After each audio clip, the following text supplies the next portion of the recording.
Get ready for the countdown. 10, 9, 8, 7, 6, 5, 4, 3, 2, 1, 0.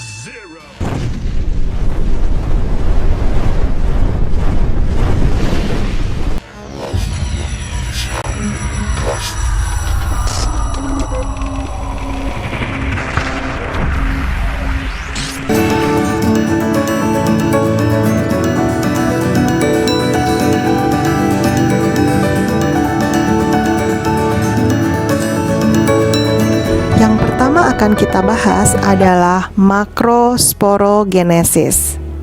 Makrosporogenesis merupakan proses pembentukan dan perkembangan makrospora. Makrosporogenesis terjadi di bakal buah atau putik sebagai alat reproduksi betina pada tumbuhan. Proses ini terdiri dari pembelahan meiosis 1 kali dan mitosis sebanyak 3 kali. Induk makrosporogonium yang diploid akan mengalami pembelahan meiosis sebanyak 1 kali, akan menghasilkan sel anak yang haploid. Kemudian, sel anak haploid ini akan mengalami mitosis sebanyak 3 kali tanpa proses sitokinesis sehingga akan menghasilkan 8N. Tahap-tahap makrosporogenesis. Kalian perhatikan gambar ya. Induk dari makrosporo adalah makrosporogonium yang diploid akan mengalami pembelahan meiosis menjadi megaspora atau makrospora yang haploid. Kemudian megaspora atau makrospora ini akan mengalami mitosis sebanyak 3 kali tanpa sitokinesis menjadi 8N. 8N akan terdiferensiasi menjadi 1 sel ovum yang haploid, 2 sel sinegrit haploid, 1 sel inti kandung lembaga sekunder yang diploid, dan 3 sel antipoda yang haploid.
akan membahas mikrosporogenesis.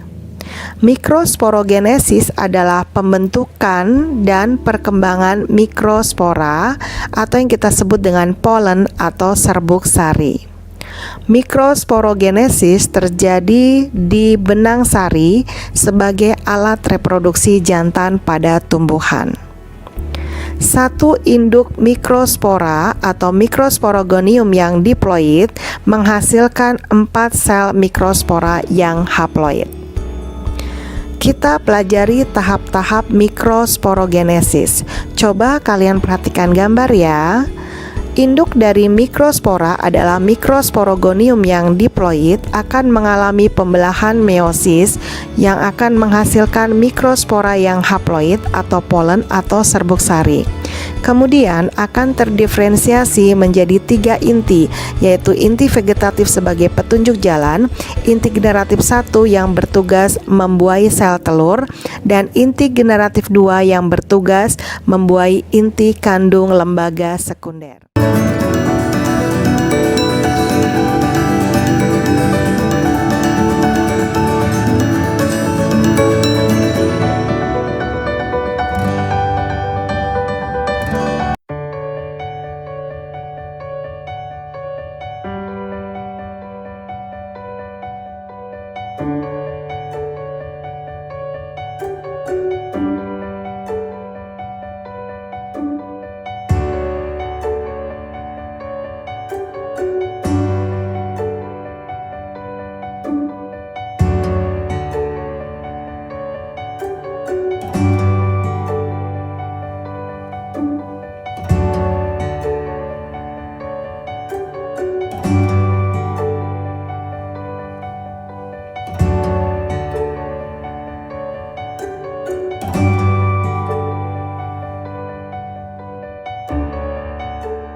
Coba kalian perhatikan gambar ya. Gambar yang pertama itu adalah gambar bakal buah yang terdiri dari sel ovum yang berada di mikrofil, kemudian diapit oleh dua sel sinergis, kemudian yang di tengah adalah inti kandung lembaga sekunder yang diploid, dan yang di bagian kalaza adalah sel antipoda yang haploid. Nah, untuk serbuk sarinya nomor 2 itu adalah inti vegetatif yang haploid, kemudian nomor 3 adalah inti generatif 1 yang haploid, dan yang keempat adalah inti generatif 2 yang haploid. Pembuahan ganda karena 2 kali terjadi pembuahan, yaitu pembuahan yang pertama, sel ovum haploid akan bertemu dengan inti generatif 1 haploid menjadi zigot yang diploid. Pembuahan yang kedua, inti generatif 2 yang haploid akan bertemu dengan inti kandung lembaga sekunder yang diploid akan menjadi endosperm yang triploid sebagai cadangan makanan.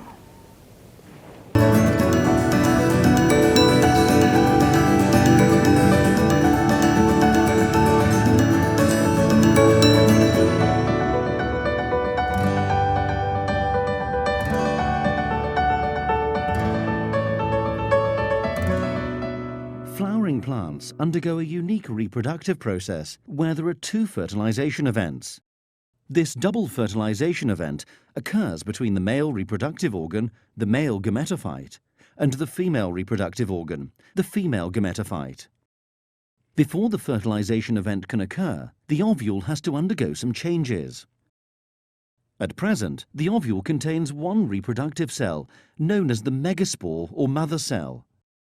This cell is diploid and undergoes meiosis, producing 4 haploid megaspores. In the majority of species, 3 of these megaspores degenerate, leaving only 1 surviving megaspore. This surviving megaspore expands and undergoes 3 rounds of mitosis to produce 8 haploid nuclei.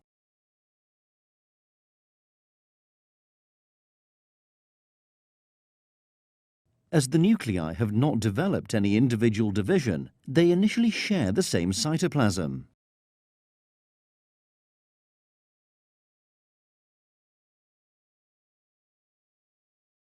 This complete structure is known as the embryo sac. Within the established embryo sac, cell walls begin to form between most of the nuclei. 3 cells named antipodal cells form opposite the opening of the ovule, known as the micropyle. Another 3 cells form above the micropyle. 2 of these are synergids, and the other is the egg cell. This leaves 2 nuclei in the center of the ovule. These central nuclei remain together in one large cell. It is the egg cell and this central nucleate cell which will eventually become part of the double fertilization event. In order for the double fertilization event to occur, the male gamete, the sperm, must travel from the anther to the embryo sac within the female reproductive organ. The pollen grain contains 2 main cells. A cell named the tube cell makes up the bulk of the pollen grain, and the sperm cell, which at this stage is known as the generative cell. To reach the embryo sac, a pollen grain must land on the stigma.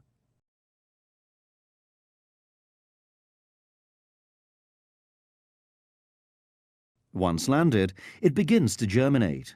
The tube cell forms a long structure down the style and into the ovary. The generative cell travels behind the tube cell nucleus. Once near the ovary, it divides by mitosis to produce 2 haploid sperm cells. The pollen tube reaches the micropyle and releases the sperm cells into the embryo sac. One of the 2 sperm cells fertilizes the egg cell. This produces a diploid zygote, which will become the embryo. The other sperm cell moves up and fuses with both of the central nuclei, forming a triploid cell. This unusual triploid cell develops into an endosperm and serves as the embryo's food supply during early development. It is only angiosperms, flowering plants, which have this double fertilization characteristic, where a diploid zygote and a triploid endosperm form. Gymnosperms, pines, tracheophytes, ferns, and non-tracheophytes, mosses, lack this double fertilization feature.